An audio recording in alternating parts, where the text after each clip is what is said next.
Entrepreneur est un métier à risque. Pour déminer en partie ce chemin plein d'embûches, nous avons le plaisir de retrouver Stéphane Degonde. Bonjour. Bonjour Thomas. Stéphane Degonde, je le rappelle, vous êtes entrepreneur et auteur de l'ouvrage J'ose entreprendre.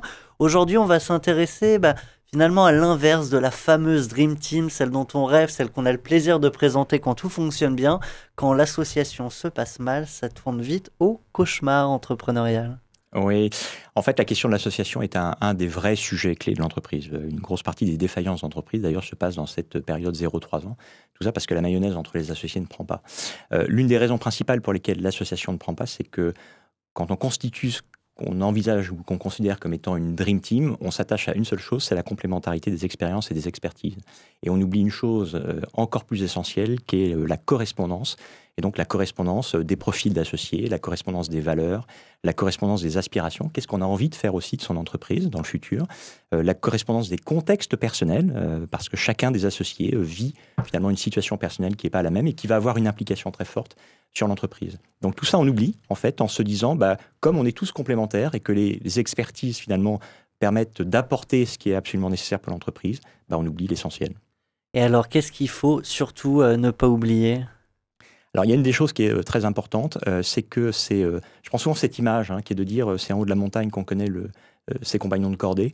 C'est dans les difficultés finalement qu'on va découvrir les personnes avec lesquelles on s'est associé.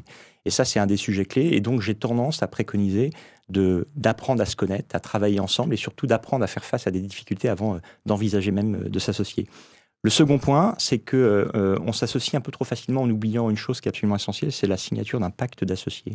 Et qui est donc la formalisation des engagements que les uns et les autres vont prendre, parce que quand on est au démarrage d'une entreprise, chacun des associés est en posture de séduction. En fait, évidemment, on séduit les autres parce qu'on a envie de se faire accepter. C'est un peu comme un mariage à tout niveau. Exactement. On a besoin en fait de séduire et de se faire accepter par le futur marié ou les futurs mariés. Et donc, on prend des engagements, on s'engage moralement et on a trop souvent tendance à oublier de les mettre par écrit. Parce que le temps fait un peu oublier les engagements. Alors du coup, quels sont les grands dangers de cette association ?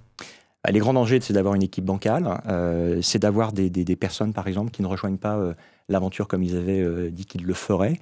C'est d'avoir des personnes qui ne sont pas à la hauteur en termes d'expérience ou d'expertise. Bref, c'est d'avoir des gens qui ne répondent pas, enfin des associés, qui ne répondent pas aux vrais besoins de l'entreprise. Eh bien, Stéphane Degonde, moi j'espère que vous répondrez présent parce que nous avons rendez-vous pour votre prochaine chronique dès la semaine prochaine. Merci à vous. Thomas.